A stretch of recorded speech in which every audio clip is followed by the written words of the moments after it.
안녕하세요. 보상금배상TV 전경근 변호사입니다. 자, 오늘은 교통사고 이후에 경찰 조사를 받을 때 꼭 알아두셔야 할 주의사항에 대해서 말씀드리겠습니다. 교통사고 직후에 혼란 속에서 경찰 조사를 갑자기 받게 되면요, 준비 없이 임하게 되어서 자기도 모르게 불이익을 받는 경우가 많습니다. 자, 이런 상황을 방지하기 위한 핵심 대응 전략을 설명해 드리겠습니다.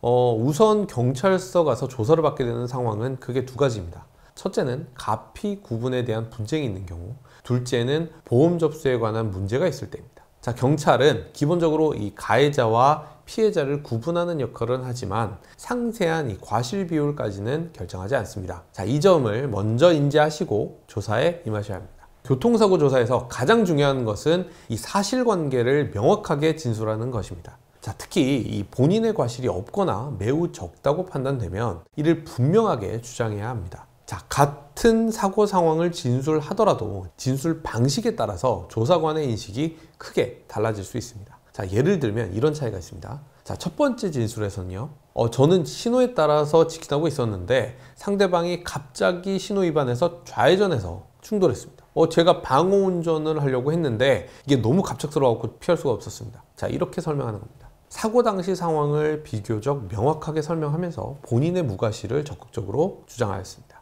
반면에 두 번째 진술 예시는 이렇습니다. 저 사람이 신호 위반했어요. 완전 억울합니다. 이게 운전 저렇게 하면은 안 되죠.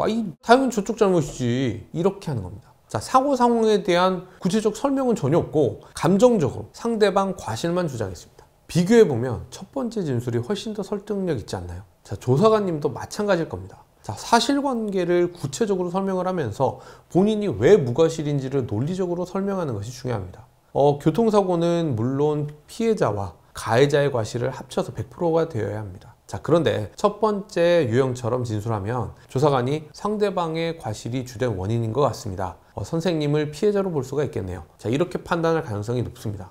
근데 다만 주의할 점은요, 실제로 본인에게 상당한 과실이 있는데도 무조건 나 무과실이다 이렇게 주장하는 것은 오히려 역효과를 낼 수가 있습니다. 진술할 때는요, 사실에 기초를 해서 솔직하게 진술하되 억울한 부분이 있다면 그것을 논리적으로 주장하셔야 됩니다.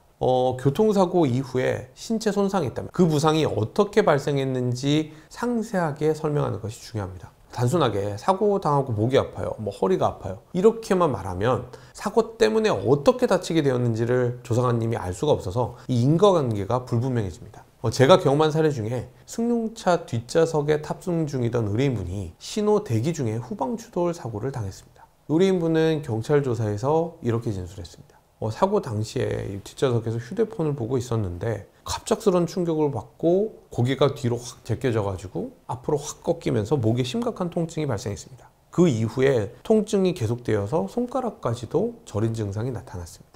이렇게 부상이 어떻게 발생하게 되었는지를 구체적으로 차례대로 설명을 하면 사고와 이 부상 사이의 인과관계가 명확해집니다. 자, 이는 향후의 보험 처리나 합의 과정에서 큰 도움이 됩니다. 반면에 사고와 관련 없는 기존부터 있었던 질환을 마치 교통사고로 인한 부상처럼 과장하거나 거짓말하는 것은 절대 피하셔야 합니다. 자, 이는 보험 사기로 처벌받을 수가 있으며 의무기록 조회를 통해서 쉽게 발각될 수가 있습니다. 자, 마지막으로 가장 중요하면서도 많은 분들이 놓치는 부분이 바로 이 조사관님들에 대한 존중입니다. 교통사고 조사관들은 매일 수많은 사고 당사자들을 만나면서 때로는 감정적인 대응을 하는 사람들도 상대해야 됩니다. 조사관의 판단은 가해자와 피해자 구분뿐만 아니라 이 주변 상황, 속도, 음주나 약물 여부, 사고 영상 확보 등 향후 사고 처리 과정에 큰 영향을 미칩니다. 자, 따라서 이 조사관님들과 이 소통을 할 때는 감정적으로 대응하기보다는 예의를 갖춰서 진지하고 솔직하게 적극적으로 소통하는 것이 매우 중요합니다. 자, 실제로 다른 피해자 사례에서는 처음부터 본인이 가해자라는 의심을 받았지만요,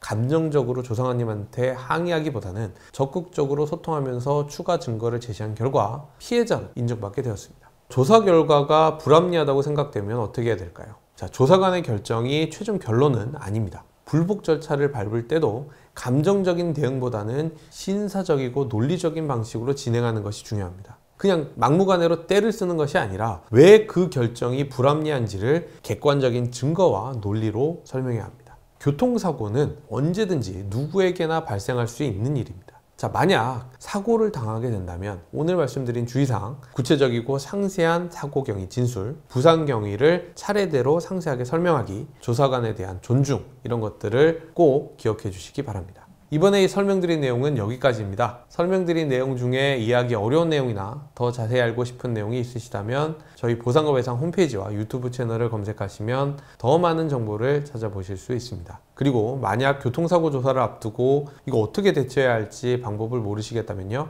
혼자 고민하지 마시고요, 저희 보상금 회상 대표전화, 카카오톡, 카페로 문의 주시면 상담이 가능하니까 참고해 주시고요. 다음 영상에서 더욱 유익한 내용으로 찾아뵙겠습니다. 감사합니다.